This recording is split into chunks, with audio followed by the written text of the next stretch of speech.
Hello friends, હવે 10મા ધોરણની main text આપણે શરૂ કરીએ છીએ.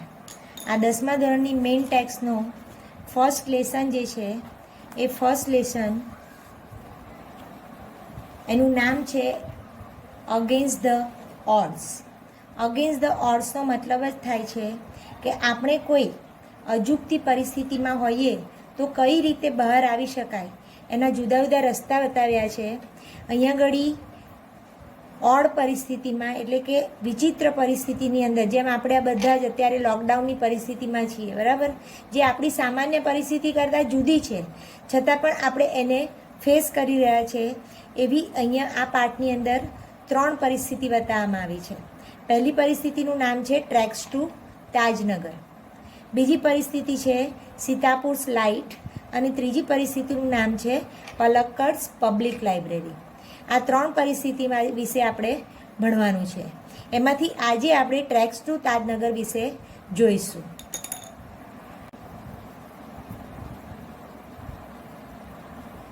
મિત્રો, જોયું ને કે આ પાઠની અંદર આપણે 3 પરિસ્થિતિ જોવાની છે. એમાંથી પહેલી પરિસ્થિતિનું નામ છે ટ્રેક્સ ટુ તાજનગર. તમને યોગ્ય રીતે વિઝિબલ થાય ટેક્સ્ટ એટલા માટે થઈને મેં એને લખીને તમને સમજાવવાનો પ્રયત્ન કર્યો છે. આપણો ટ્રેક્સ ટુ તાજનગરનો પહેલો પેરેગ્રાફ છે. એ પહેલા પેરેગ્રાફને વર્ડ ટુ વર્ડ વાંચીએ તો તમને ખ્યાલ આવે. For 25 years residents of Tajnagar village near Gurgaon lobbied for a railway station in their village. બરાબર, તો શું કહે છે કે ગુરગાંવની નજીક એક તાજનગર નામનું ગામ છે. આ ગામના જે રહેવાસીઓ છે એ રહેવાસીઓએ 25 વર્ષથી રેલવે સ્ટેશન પોતાના ગામની અંદર આવે એવી એક વિનંતી રેલવે ઓથોરિટીઝની સામે કરેલી છે. તો 25 વર્ષથી એ ગામના લોકોએ એક રેલવેની પોતાના ગામમાં રેલવે સ્ટેશન આવે એની વિનંતી રેલવે ઓથોરિટીને કરેલી છે. કેટલા વર્ષથી કરેલી છે? 25 વર્ષથી. બરાબર, ખ્યાલ આવ્યો તમને આ પહેલી લીટીમાં? જરા ધ્યાનથી વાંચી લો. પછી આગળ વાંચીએ તો એમાં જુઓ શું કહે છે. When their demand was not met, જ્યારે તેમની 25 વર્ષની આ વિનંતી, જેમની માંગ મૂકેલી છે પણ એ મૂકેલી માંગ નથી ફૂલફિલ કરવામાં આવતી કે નથી એમને પૂરી કરવામાં આવતી, તો શું થાય છે? The villagers decided to take matter into their own hands. તો ગામના લોકોએ આખી જે મેટર છે કે ભાઈ ગામમાં સ્ટેશન બનાવવાનું, એ આખી મેટરને પોતાના હાથમાં લેવાનું નક્કી કરે છે. They pulled in 21 lakh rupees and built a railway station on there on. ગામના લોકોએ ભેગા થઈને 21 લાખ રૂપિયા ભેગા કર્યા અને એનાથી પોતાની જાતે જ પોતાના ગામનું રેલવે સ્ટેશન બાંધ્યું. ઓકે, ખ્યાલ આવ્યો તમને આ પેરેગ્રાફમાં? મિત્રો, આ પેરેગ્રાફને ધ્યાનથી એકવાર વાંચી જાઓ. ધ્યાનથી વાંચશો એટલે મેં તમને દ્રશ્યમાન થશે કે મેં કેટલાક શબ્દોની નીચે અંડરલાઈન કરેલી છે. બરાબર, તો આ શબ્દોને તમારે તમારી નોટબુકમાં નોંધવાના છે. હવે તમારી નોટબુકમાં નોંધવાનું શરૂ કરો અને તમે કદાચ પાઠનું ટાઇટલ આપી જ દીધું હશે અને એમાં પહેલું જ જે છે ટ્રેક્સ ટુ તાજનગર, એ રીતે ટાઇટલ લખો. હવે પહેલા પેરેગ્રાફના નવા જે શબ્દો છે એ ન્યૂ વર્ડ્સ તરીકે તમારે નોટબુકમાં નોંધવાના છે. પહેલો શબ્દ છે રેસિડેન્ટ્સ. આ રેસિડેન્ટ્સનો મતલબ થાય રહેવાસી. બરાબર, એના પછી બીજો શબ્દ છે લોબીડ. લોબીડ ફોર. આ લોબીડ ફોર એટલે શું? તો કે ને માટેની વિનંતી કરવી. આ વિનંતી એટલે આપણે જે સામાન્ય રિક્વેસ્ટ કરીએ છીએ એવી રિક્વેસ્ટ માટેની વાત નથી. અહીંયા લોબીડનો મતલબ થાય છે કાયદેસર જે આપણે વિનંતી ગવર્મેન્ટની ઓફિસમાં લેખિતમાં આપીએ છીએ એવી વિનંતીની આ વાત છે. માટે એનો પ્રોપર વર્ડ કયો છે? લોબીડ. મિત્રો, મેં અહીંયા કેટલાક શબ્દોની નીચે ઈડી જે આવે છે પ્રત્યે, એની નીચે અંડરલાઈન કરી છે. એ શું દર્શાવે છે કે એ શબ્દ પર્ટિક્યુલરલી શું છે? વર્બ. માટે મેં કૌંસમાં બાજુમાં વર્બનો વી પણ લખેલો છે. એના પછી નવો શબ્દ છે ડિમાન્ડ. ડિમાન્ડનો મતલબ થાય માંગ. નવો શબ્દ એના પછીનો આપણે જોઈએ તો એ છે ડિસાઇડેડ. ડિસાઇડેડનો મતલબ થશે નક્કી કરવું, એ પણ એક વર્બ છે. એના પછી નવો શબ્દ છે પુલ્ડ ઇન. પુલ્ડ ઇન એટલે ભેગું કરવું. આ પણ એક ક્રિયાપદ છે અને એનો નિયરેસ્ટ મિનિંગ છે to collect. To pull in કહો કે ટુ કલેક્ટ કહો, આ બંનેનો મતલબ થાય ભેગું કરવું.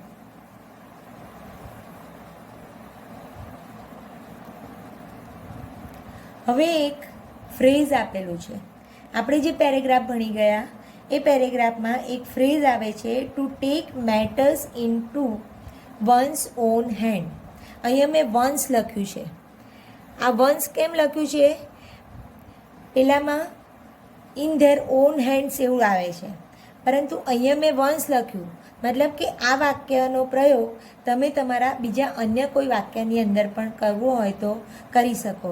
તો અહીંયા તમારે જે તે થર્ડ પર્સનનું જે તમારું રૂપ આવતું હોય એ તમારે લખી શકાય. To take the matter into one's own hand એનો મતલબ થાય કોઈક બાબતને પોતાના હસ્તક કરવી, પોતાના હાથમાં લેવી, પોતાના હાથ ધરવી. મિત્રો, હું માનું છું ત્યાં સુધી તમે એ શબ્દોને તમારી નોટબુકમાં નોંધી લીધા હશે. હવે આપણે જે પેરેગ્રાફ ભણ્યા એ પેરેગ્રાફના પ્રશ્નોના જવાબ જોઈએ. આમાંથી પૂછી શકાય એવા પ્રશ્નોમાં પહેલો પ્રશ્ન છે for what did the residents of Tajnagar lobby and how long. તો કઈ બાબત માટેની અરજી તાજનગરના લોકોએ કરી હતી? મિત્રો, પ્રશ્નને ધ્યાનથી જુઓ તો એની અંદર એક કોવર્બ આપેલું છે, એ ડીડ છે. આ ડીડ કોવર્બ આપણને ભૂતકાળનું સૂચન કરે છે. માટે એનો મતલબ એવો થાય કે વાક્યમાં જે પણ ક્રિયાપદનો આપણે આન્સર તરીકે ઉપયોગ કરીશું તો એનું ભૂતકાળનું રૂપ આપણે લખવું પડશે. બરાબર? હવે પ્રશ્નમાંથી જ વાક્યની શરૂઆત કરીએ તો આનો પહેલાં તો પ્રશ્ન સમજીએ તો શું થાય તો કે કયા મતલબ કે તાજનગરના લોકોએ શાની વિનંતી કરી હતી અને કેટલા સમયથી કરી હતી? તો શું આવશે એનો જવાબ? The residents of Tajnagar lobbied for a railway station in their own village for 25 years. બરાબર? મિત્રો, મારે તમને અહીંયા કંઈક બતાવવું છે. જો તમારા પેરેગ્રાફની અંદર વાંચો તો અંદર વાક્યમાં શું લખ્યું છે કે for 25 years residents of Tajnagar near Gurgaon lobbied for a railway station in their village. આ રીતનું લખેલું છે.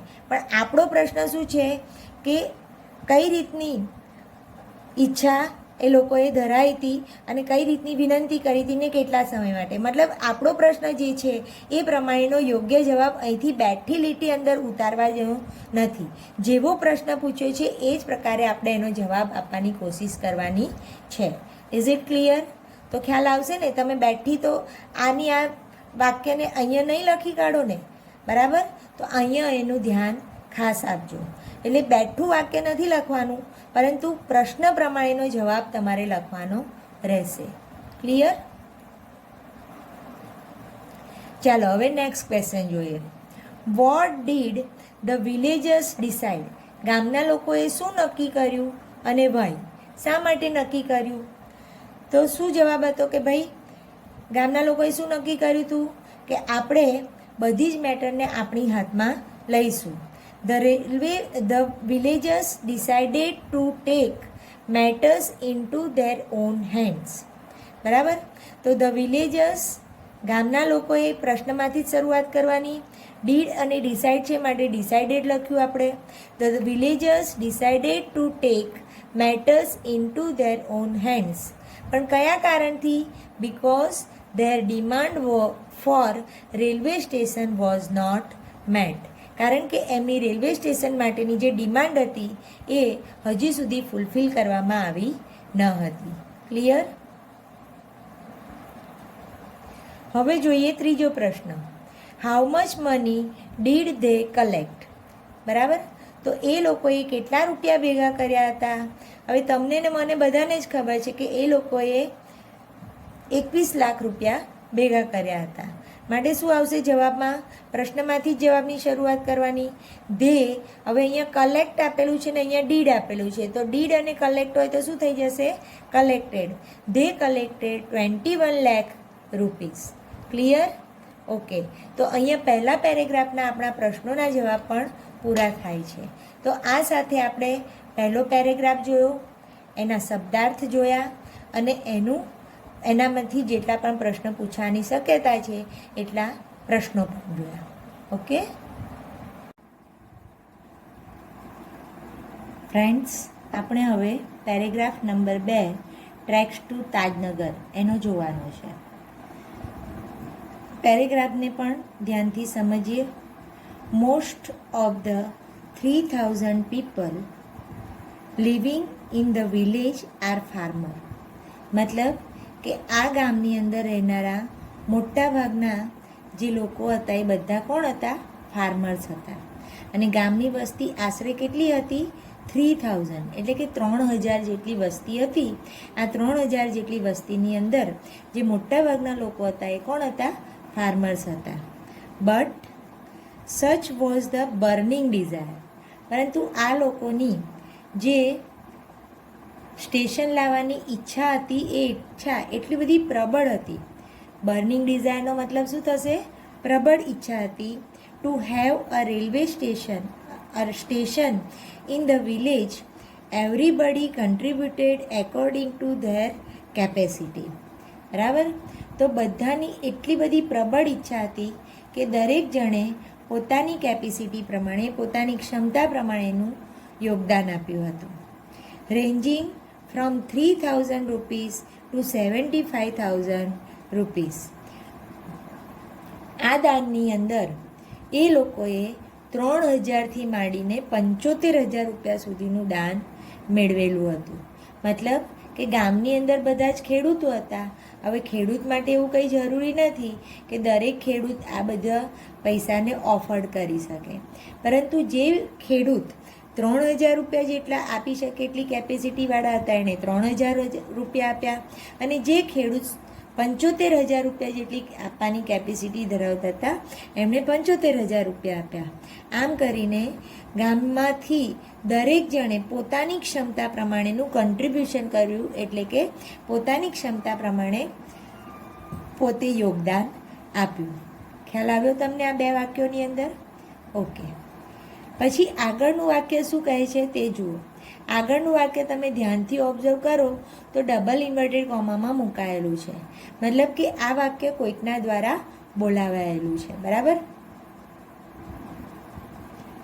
They donated money for the station and we started the construction in January 2008.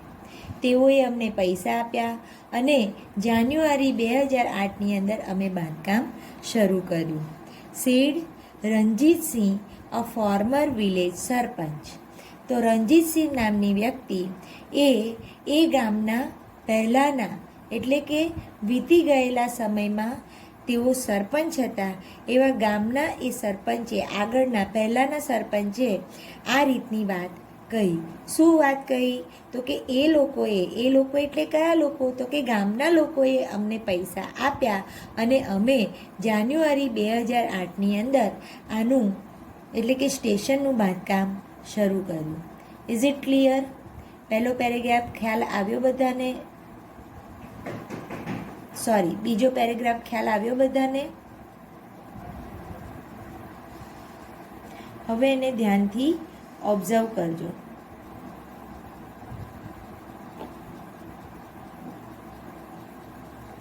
તમે ધ્યાનથી ઓબ્ઝર્વ કરશો તો તમને કેટલાક શબ્દોની નીચે લીટી દેખાશે. આ બધા શબ્દોને આપણે સરસ રીતે નોટબુકમાં નોંધવાના છે. ચલો હવે સેકન્ડ પેરેગ્રાફના ન્યૂ વર્ડ્સ આપણે નોટબુકમાં નોંધીએ.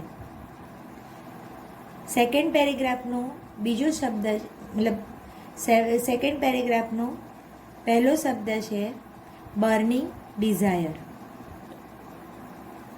બર્નિંગ ડિઝાયર એટલે પ્રબળ ઈચ્છા.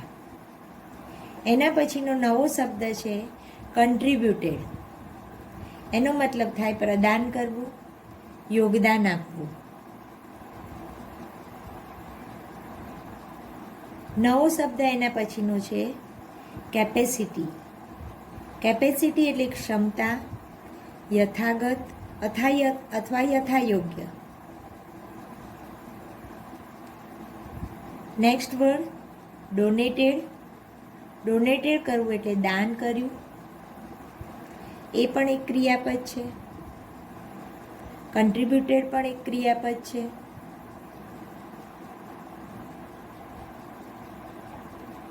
સ્ટાર્ટેડ. સ્ટાર્ટેડનો મતલબ છે બિગેન, શરૂ કરવું અથવા તો શરૂ કર્યું. કન્સ્ટ્રક્શન એટલે કે બાંધકામ, અને ફોર્મર એટલે કે અગાઉના અથવા તો પહેલાંના. ઓકે, તો માની લઉં કે તમે આ બધા શબ્દો તમારી નોટબુકમાં નોંધ્યા હશે. ઓકે, જુઓ મિત્રો, હવે બીજા પેરેગ્રાફમાંથી પૂછી શકાય એવા કેટલાક પ્રશ્નો જોઈ લઈએ. What shows the burning desire of people to have a station in the village.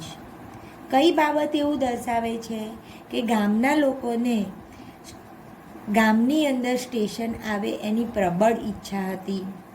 હવે આપણે પેરેગ્રાફ સમજ્યા ત્યારે ખબર હતી કે પેરેગ્રાફમાં એવું આવે છે કે ગામના લોકોએ પોતાની કેપેસિટી પ્રમાણે, એટલે કે 3000 આપનાર વ્યક્તિ 3000 આપ્યા અને 75000 આપનાર વ્યક્તિએ 75000 આપ્યા. એ બતાવે છે કે દરેક જણે પોતપોતાની રીતે થોડું ઘણું પણ કન્ટ્રીબ્યુશન કર્યું.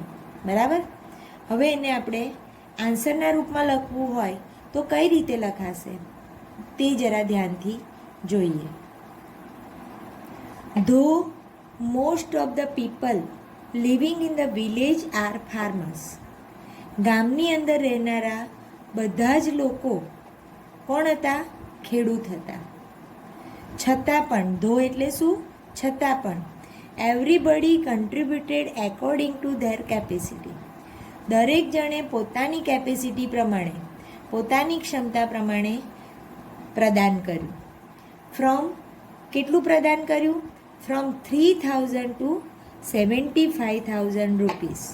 3000થી માંડીને 75,000 રૂપિયાનું યોગદાન આપ્યું. આ બતાવે છે this shows that they have a burning desire to have a station in their village. Clear? Okay. હવે નેક્સ્ટ ક્વેશ્ચન જોઈએ.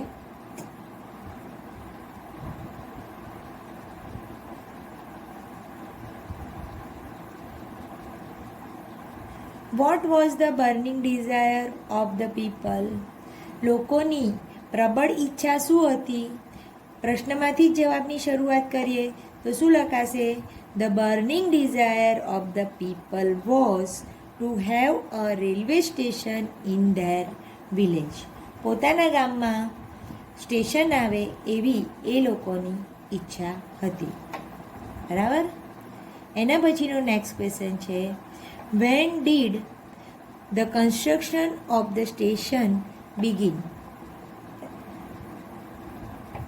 સ્ટેશનનું કન્સ્ટ્રક્શન એટલે કે બાંધકામ ક્યારે શરૂ થયું? મિત્રો, અહીંયા યાદ રાખો કે જે ક્રિયાપદથી પ્રશ્ન પૂછાયો હોય આપણે જવાબ પણ એ જ ક્રિયાપદથી લખવો પડે. અહીંયા ડીડ અને બિગિનથી આપ્યું છે, જ્યારે પેરેગ્રાફમાં સ્ટાર્ટેડ લખેલું છે. બરાબર. તો આપણે સ્ટાર્ટેડનો નિયરેસ્ટ મિનિંગ જે છે એ બિગિન આપણે બિગિન અને એનું ભૂતકાળનું રૂપ બિગેન એવું આપણે લખેલું છે સ્ટાર્ટેડની સામે. બરાબર. When did the construction of the station begin. હવે આનો જવાબ લખીએ ત્યારે the construction of the station બિગિનનું શું થઈ જશે? Began in January 2008. ક્લિયર? તો અહીંયા તમારો સેકન્ડ પેરેગ્રાફ પૂરો થાય છે. આ સેકન્ડ પેરેગ્રાફના આપણે પેરેગ્રાફને પણ સમજ્યા, એના શબ્દાર્થ પણ લખ્યા અને એના પ્રશ્નોના જવાબ પણ લખ્યા.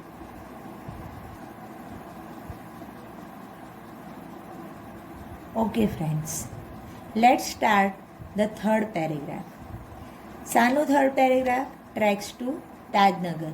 ટ્રેક્સ ટુ તાજનગરના ત્રીજો પેરેગ્રાફ આપણે લર્ન કરીએ. આ પેરેગ્રાફ દેખાય છે ઘણો મોટો, પરંતુ એની અંદર આપેલા શબ્દો ખૂબ જ ઇઝી છે, એટલે ખૂબ શાંતિથી અને સહેલાઈથી વાંચીએ તો આપણને જલ્દીથી સમજણ પડી જાય એવું છે. There are a large number of people in the village who need to go to Gurgaon, Delhi and Revar. હવે ગામની અંદર ઘણા બધા લોકો એવા હતા કે એ લોકોને દરરોજ કાં તો ગુરગાંવ જવું પડે, કાં તો દિલ્હી જવું પડે, કાં તો રેવર જવું પડે. તો આ 3 જિલ્લાઓમાં એ લોકોએ કાં તો અભ્યાસ અર્થે, કાં તો નોકરી અર્થે કોઈક ને કોઈક કારણથી જવું પડે. There are students who go to colleges. આ ગામમાં કેટલાક સ્ટુડન્ટ્સ પણ હતા કે એ લોકોને કોલેજ પણ જવું પડતું હતું. આગળ વાંચીએ તો શું છે તે જોઈએ. Till now we had to either go to Hailey Mandi or પાટલી to catch a train.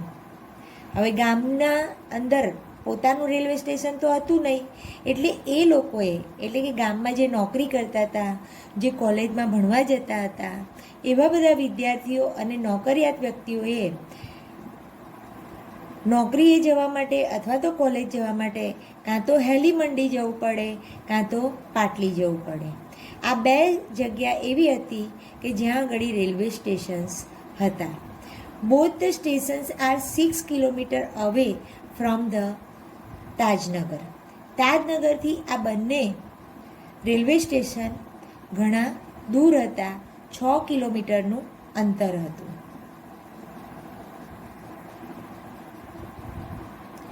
We thought when the railway lines passed through the village, we would have a station here. અમે એમ વિચાર્યું, અમે એટલે કોણે?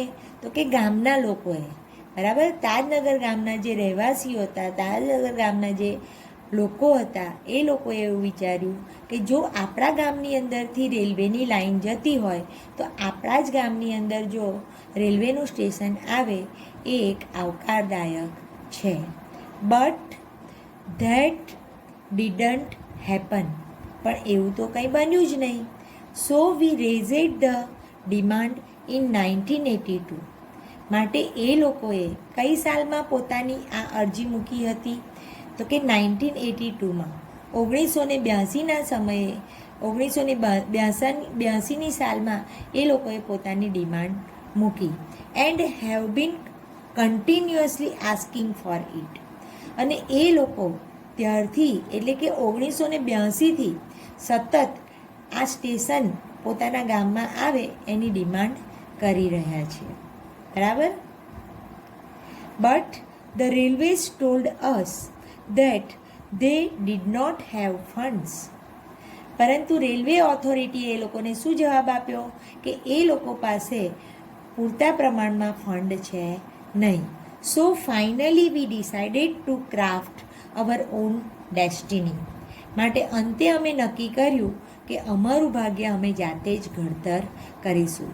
મિત્રો, ડેસ્ટિનીનો મતલબ થાય ભાગ્ય, બરાબર, નસીબ. અમે અમારું નસીબ જાતે ઘડીશું, અમે અમારું ભાગ્ય જાતે ઘડીશું. આવું કોણ કહે છે? સેડ હુકમચંદ. હુકમચંદ આવું કહે છે, અ મેમ્બર ઓફ ધ કમિટી. એમની જે કમિટી હતી એ કમિટીના એક મેમ્બર તરીકે હુકમચંદ આ રીતની વાત કરે છે. તમે જુઓ તો આખો ત્રીજો પેરેગ્રાફ ડબલ ઇન્વર્ટેડ કોમાની અંદર લખાયેલો છે. કેમ ડબલ ઇન્વર્ટેડ કોમાની અંદર લખાયેલો છે? કારણ કે આ પેરેગ્રાફમાં જે પણ વાક્ય લખાયેલો છે, જે પણ બાબત બતાવવામાં આવી છે, એ કોઈ વ્યક્તિ દ્વારા, અહીંયા આગળ કોણ છે? તો કે હુકમચંદ દ્વારા કહેવામાં આવેલી બાબત છે. ક્લિયર? ઓકે. હવે આ ત્રીજા પેરેગ્રાફના 2 શબ્દો છે. પહેલો શબ્દ છે રેઝેડ. રેઝેડનો મતલબ અહીંયા થાય છે અવાજ ઉઠાવવો, બરાબર. પોતાની જે માંગ છે એનો અવાજ એ લોકોએ રેલવે ઓથોરિટીમાં ઉઠાવવાનો પ્રયત્ન કર્યો હતો, પોતાની વાતને રજૂ કરવી એવું પણ કહી શકાય. અને બીજો શબ્દ છે ડેસ્ટિની. ડેસ્ટિનીનો મતલબ થશે ભાગ્ય, બરાબર. આ જ પેરેગ્રાફમાં એક ફ્રેઝ છે, એ ફ્રેઝનું લખાણ પણ તમારે નોટમાં લખવાનું છે અને એ છે to craft our own destiny. એનો મતલબ થાય પોતાનું ભાગ્ય જાતે જ ઘડવું. ક્લિયર? ખ્યાલ આવશે ને તમને?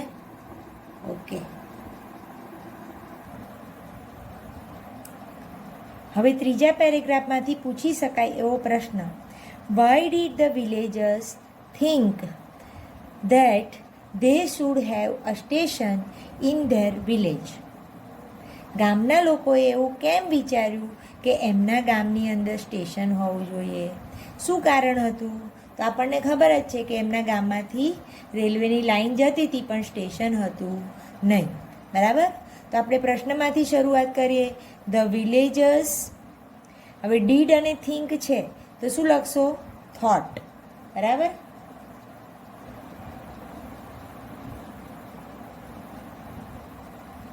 The villagers thought that they should have a station in their village because the railway lines passed through the village.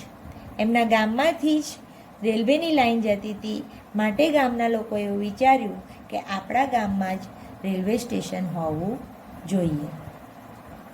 એના પછીનો પ્રશ્ન છે, what was the response of the railways to the villagers demand? વિલેજર્સની demand એટલે કે ગામના લોકોની શું માંગ હતી અને એનો રેલવેના ઓથોરિટીએ શું રિસ્પોન્સ આપ્યો, શું પ્રતિભાવ આપ્યો, બરાબર. મિત્રો, અહીંયા આગળ મારે એક ધ્યાન દોરવું છે કે જ્યારે બહુવચનમાં કોમન નાઉન લખાય અને છેલ્લા એસ આવતો હોય, બરાબર, તો આ રીતે તમારે સિંગલ ઇન્વર્ટેડ કોમા આ રીતે દર્શાવવાનો હોય છે. નોની નૂના પ્રત્યે લગાડવા માટે તમારે આ રીતે સિંગલ ઇન્વર્ટેડ કોમા દર્શાવવાનો હોય છે. ચલો હવે એનો જવાબ જોઈએ. The railways told the villagers, ગામના લોકોએ કહ્યું, શું કહ્યું? That they did not have funds to build a railway station in their village. This was the response to the villagers' demand. વિલેજર્સની ડિમાન્ડનો આ પ્રતિભાવ હતો. Is it clear? ઓકે. તો અહીંયા તમારા 3 પેરેગ્રાફ પૂરા થાય છે. તો આ સાથે આપણે 3 પેરેગ્રાફ કમ્પ્લીટ કર્યા, એના શબ્દાર્થ જોયા અને એના પ્રશ્નોના જવાબ જોયા. Okay, we'll continue next time.